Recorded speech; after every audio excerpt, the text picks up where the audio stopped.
আসসালামু আলাইকুম। আজকে একটি গুরুত্বপূর্ণ খবর বা এই মুহূর্তে প্রথম আলোর একেবারে শীর্ষ যে খবরটি সেটি হচ্ছে বেনজির আজিজ আনোয়ারুলকে নিয়ে আওয়ামী লীগে অস্বস্তি, দায় কার? এই শিরোনামে খবরটি। সেখানে বলা হচ্ছে যে দুই বাহিনীর প্রধান তো আছেন সাবেক, এবং সেই সঙ্গে এমপি আনোয়ার আজিম আনার। তাদের এই যে পরপর ঘটনা, সেই ঘটনাগুলোর মধ্যে পরিষ্কার যেগুলি দুর্নীতি, ক্ষমতার অপব্যবহার, চোরাচালান।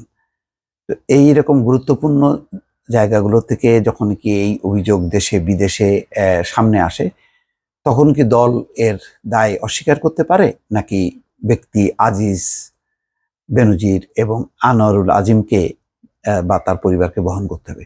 সেই প্রসঙ্গগুলো এখন রাজনীতির অঙ্গনে আলোচনা হচ্ছে।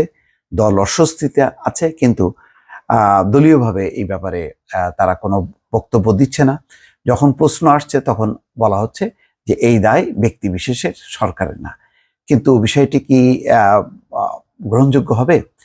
মানে এর দায় দায়িত্ব শুধু ব্যক্তিগতভাবে যারা করেছেন, এই ক্ষমতাধর ব্যক্তিরা তারাই, নাকি দলেরও দায়িত্ব আছে? কেন আজিজ আহমেদ, বেনজির আহমেদ যখন ক্ষমতায় ছিলেন তখনই তো তাদের দুর্নীতি অনিয়মের নানা খবরাখবর গণমাধ্যমে এসছে।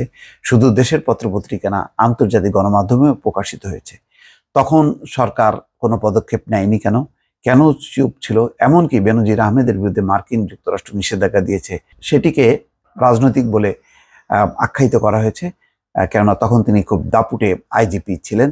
সেনাপ্রধান হিসেবে আল জাজিরা যখন নাকি তথ্যচিত্র প্রকাশ করেছে, তখনও কিন্তু সরকার সাফাই গাওয়ার চেষ্টা করছে। তো সব মিলিয়ে এখন কিন্তু এই দায় থেকে রেহাই মিলছে না দলের, এবং একটা অস্বস্তিকর পরিস্থিতি তৈরি হয়েছে।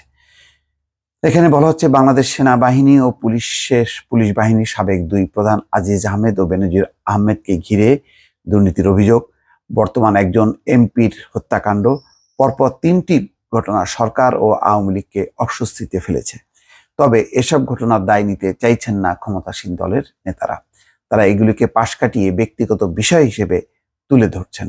যদিও ঘটনাগুলো দেশ জুড়ে আলোচনা ও বিতর্কের জন্ম দিয়েছে, কিন্তু এই নিয়ে সরকারি দল আনুষ্ঠানিক কোনো তাদের ভেতরে আলোচনা হয়নি। এমনকি গত বৃহস্পতিবার রাতে দলটির সভাপতি ও প্রধানমন্ত্রী শেখ হাসিনার নেতৃত্বে 14 দলীয় জোটের শীর্ষ নেতাদের বৈঠকেও আলোচিত ঘটনাগুলো নিয়ে কোনো কথা হয়নি। এটা খুব অবাক ব্যাপার। 14 দলের ওই বৈঠকে যেটা জানা যাচ্ছে যে প্রত্যেক নেতা তাদের এবং দলের উপেক্ষার বিষয়, অবহেলার বিষয়, এমপি না হওয়ার বেদনা, সরকারে তারা আছে কি নেই, সেইগুলো নিয়ে আলোচনা করেছেন। কিন্তু এই যে গুরুত্বপূর্ণ ঘটনাগুলো, সেই ঘটনাগুলো নিয়ে কিন্তু তারা আলোচনা করেননি বা প্রধানমন্ত্রীর দৃষ্টি আকর্ষণ করেননি। যা বলার প্রধানমন্ত্রী বলেছেন, আর তারা তাদের ব্যক্তিগত ক্ষোভ, অভিমানের কথাগুলো বলেছেন। আওয়ামী লীগের নীতি নির্ধারণী পর্যায়ের একাধিক নেতা জানিয়েছেন দল ও সরকার এসব ঘটনার দায় নিতে নারাজ। সে কারণে এগুলো নিয়ে কোনো ফোরামে আলোচনার প্রয়োজন তারা মনে করছেন না। তবে সাংবাদিকদের প্রশ্নের মুখোমুখি হলে সংশ্লিষ্ট মন্ত্রীরা সরকার ও দলের বক্তব্য তুলে ধরছেন। সেখানে তারা বলছেন যে এটা ব্যক্তি বিশেষকে এই দায় নিতে হবে। যেমন ওবায়দুল কাদের বলেছেন, ব্যক্তির অপরাধ অপকর্ম করতে পারেন, প্রশ্ন হচ্ছে সরকার তাকে প্রোটেকশন বা সুরক্ষা দিচ্ছে কিনা।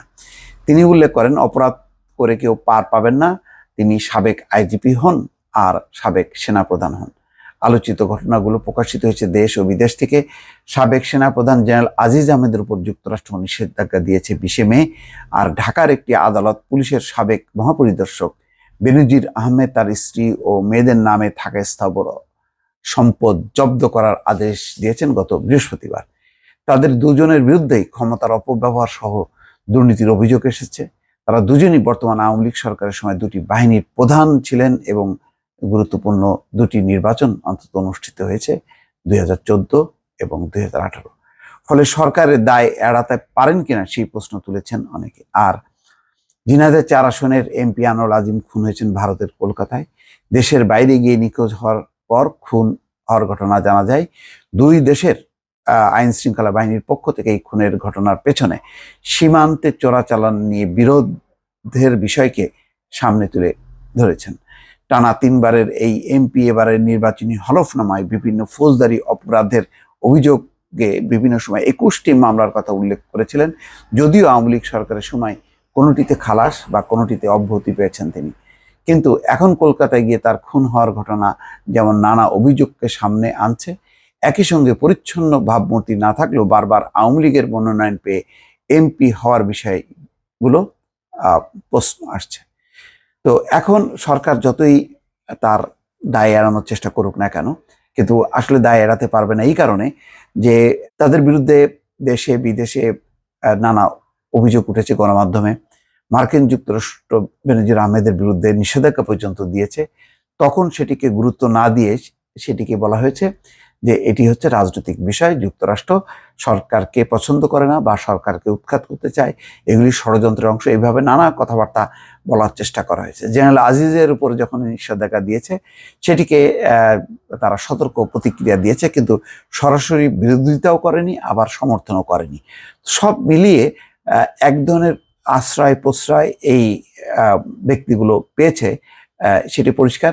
এবং এখন গত 1.5 মাস ধরে প্রথমে বেনজির, জেনারেল আজিজ এবং তারপরে আনোয়ার আজিমের ঘটনাগুলো সরকারকে সাংঘাতিক রকম বেকায়দায় ফেলেছে এবং জনমনে দলের সরকারের ভাবমূর্তি যে যথেষ্ট নষ্ট করেছে, এটা দল মুখে না বললেও তাদের ভেতরে ভেতরে নিশ্চয়ই আলোচনা হচ্ছে। দর্শক ভালো থাকবেন, আল্লাহ হাফেজ।